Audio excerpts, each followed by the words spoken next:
Hola, qué gusto estar con ustedes a través de esta plataforma o a través de esta vía como ya lo hicimos hace varios domingos atrás, ahora nuevamente. Nosotros continuamos con nuestra serie de Hechos y en esta ocasión nos corresponde Hechos capítulo 11, verso 19 hasta el 30. Pero antes de empezar, quiero que oremos. Señor, gracias por este momento y esta oportunidad que tú nos permites para hablar tu palabra. Esperamos que te dé bendición para todos. En el nombre de Jesús. Amén. Hechos capítulo 11, desde el verso 19 hasta el 30. Continuamos con la iglesia en acción. Y el tema para hoy es una iglesia que rompe barreras y marca la diferencia. Hermanos, Dios no llamó a su iglesia a quedarse quieta. La llamó a moverse, a no ser estática. No la llamó a encerrarse en las cuatro paredes, como muchas personas creen que la iglesia tiene que estar encerrada entre cuatro paredes, sino más bien a llevar el Evangelio hasta lo último de la tierra. Y eso no es una sugerencia, de que llevemos el Evangelio hasta lo último de la tierra como iglesia, así no lo es. Hechos capítulo 11, encontramos en esta historia que leemos el nacimiento de una iglesia extraordinaria. Y eso habla de la iglesia de Antioquía. Voy a hablar un poquito sobre esto, aunque no me voy a encerrar nada más en la parte teológica de esto. Hasta el momento, el Evangelio había llegado casi solo a los judíos, pero aquí, en Antioquía, el Espíritu Santo abre una nueva etapa. Ahora los gentiles también escuchan el mensaje de salvación. Esta iglesia nos enseña en este tiempo cómo luce una iglesia en acción. Y una iglesia que se mueve con propósito, que forma discípulos y que sirve con amor. De eso es lo que estaríamos hablando o conociendo de esta iglesia. La persecución en Jerusalén, como vimos ya en Hechos capítulo 8, en el verso 1, hablamos de que dispersó a los creyentes de aquel entonces. Pero en lugar de apagarlos, en lugar de cegarlo, en lugar de callarlo, Dios usó la persecución como una chispa que encendió el fuego misionero. Lo que parecía una tragedia, Dios la convirtió en una oportunidad. Algunos solo hablaban a los judíos, pero otros, sin nombres, sin títulos, decidieron hablar también a los griegos. Se atrevieron a cruzar las barreras culturales. Y el resultado, en esta ocasión, fue bien poderoso. La mano del Señor estaba con ellos y muchos creyentes se convirtieron al Señor. Muchas personas que oyeron la palabra se convirtieron al Señor. Una iglesia en acción no se paraliza por las circunstancias. Y eso es algo que tenemos que tener en nuestros corazones. La circunstancia no nos tiene que paralizar, y más cuando queremos ser o consideramos ser una iglesia de acción. No se deje intimidar por la oposición. Sigue avanzando porque sabe que el Espíritu Santo va delante de ellos. Si vemos esto, como lo dice la Biblia en Mateo capítulo 28, verso 19, que dice, id y haced discípulos de todas las naciones.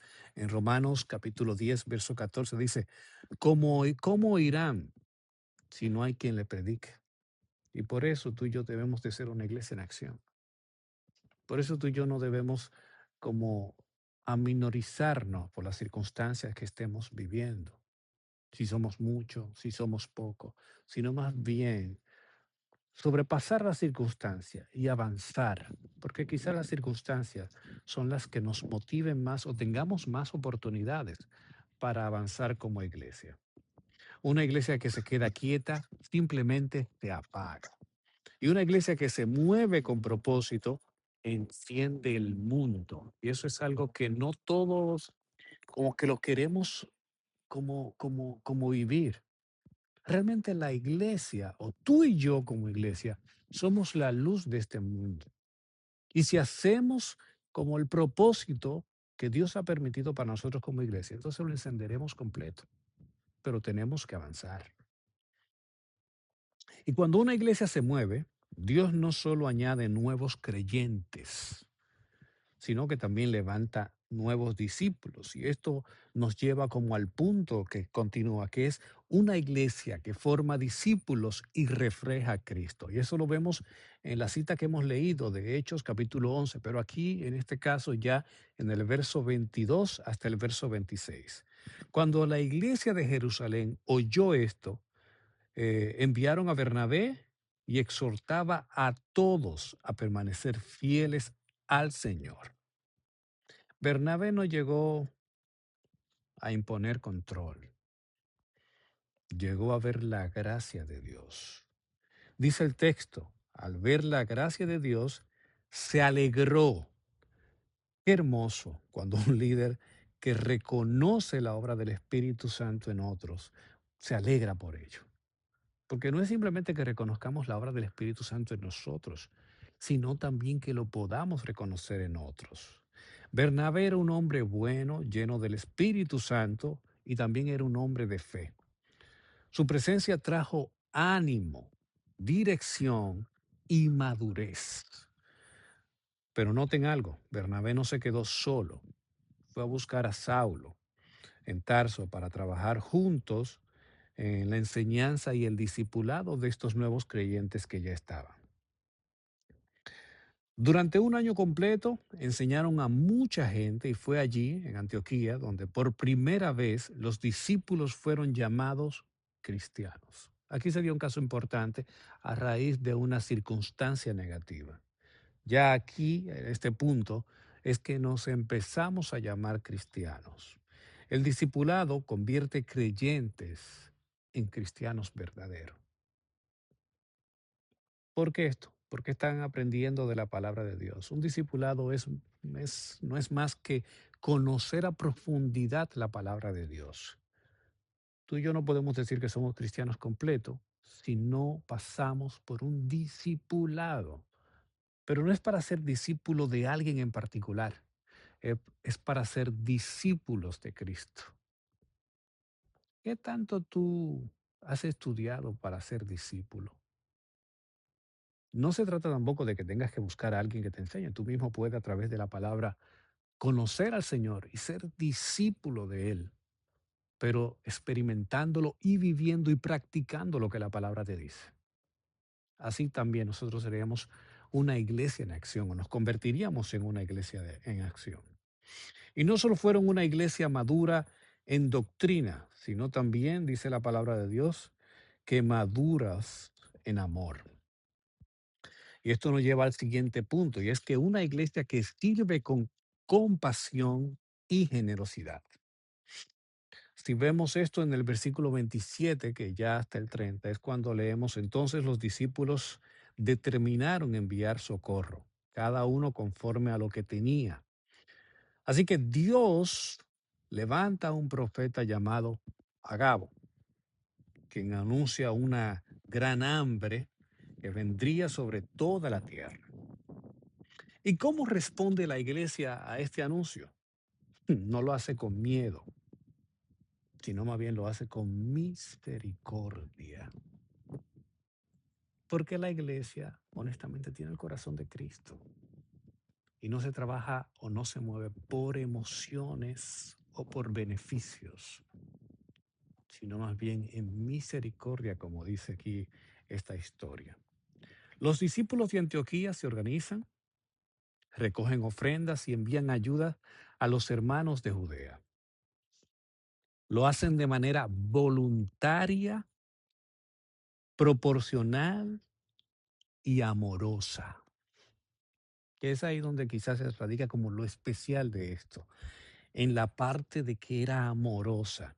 Nadie los obligó a ellos determinaron simplemente hacerlo y lo iban a hacer en amor.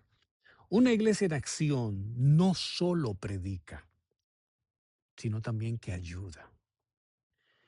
No solo habla del amor de Cristo, sino también que lo demuestra. La generosidad no se trata de cuánto damos, sino del amor con que lo hacemos. Ante estas paradas que estoy haciendo es para que tú lo pienses si tú eres de los que pertenecen a una iglesia en acción y tú eres de esa, tienes ese corazón de ayudar, de solamente, no simplemente hablar del amor de Cristo, sino de mostrar ese amor y también que tienes una generosidad que no se trata de cuánto damos, sino del amor con que lo hacemos. Gálatas capítulo 6, verso 10 dice, hagamos bien a todos y mayormente a los de la familia de Dios. También dice segunda de Corintios capítulo 9, verso 7, Dios ama al dador alegre. El amor que no se demuestra con hechos simplemente no transforma vidas. Y te lo repito para que lo tengas. Si tú tienes un amor que no lo demuestras con hechos, no creas que vas a ver resultados de transformación. No lo creas. Seguimos leyendo aquí entonces para que podamos ir avanzando. Y bueno, ya básicamente la conclusión, porque no puedo tomarme mucho tiempo en esto para que puedan ustedes desarrollarlo como ustedes entiendan. Pero la iglesia de Antioquía fue misionera, discipuladora y generosa. Tres características que definen una iglesia en acción. Las repito cuáles son para que la mantengas. Fue misionera, fue discipuladora y fue generosa. Repito, tres características que definen una iglesia en acción. Se movió con propósito, llevando el Evangelio más allá de las fronteras. Formó discípulos, fortaleciendo la fe de los creyentes y sirvió con compasión, demostrando el amor de Cristo con sus hechos.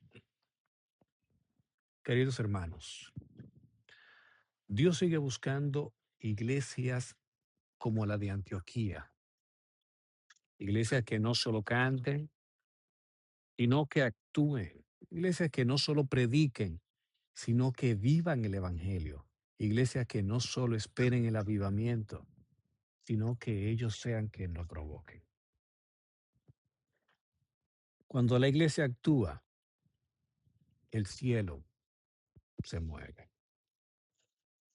Tal vez hoy el Señor nos está diciendo con estas palabras, este ejemplo, esta historia de Antioquía. Quiero que tú seas parte de una iglesia en acción.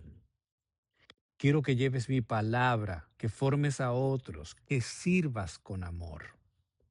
Así que pidámosle al Señor esto, que permita que nuestros corazones puedan arder con como con este ejemplo de esta iglesia, donde nosotros llevemos la palabra, podamos disipular a otros, podamos hablarle a otro, enseñarle a otro correctamente lo que es la palabra de Dios. Pero primero tiene que empezar en nosotros. Primero tiene que empezar en tu vida. Tienes que conocer la palabra de Dios. Tienes que ser un discípulo de Cristo para que entonces tu iglesia, donde perteneces, sea o pueda llamarse una iglesia de acción. Tienes que tener el amor y el deseo de enseñar a otros para que otros vean y conozcan de este amor que, que Dios nos ha permitido disfrutar.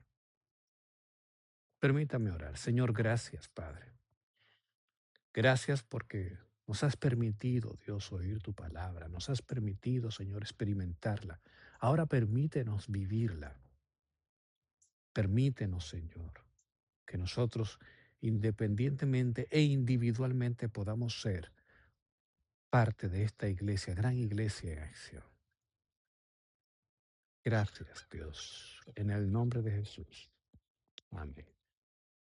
Mis hermanos, muchas bendiciones. Espero que estas palabras sean de bendición para tu vida y que puedan como darte esta chispa para encender ese gran fuego interior que Dios ha puesto en ti y puedas moverte hacia donde Dios quiera que te muevas. Que Dios te bendiga grandemente.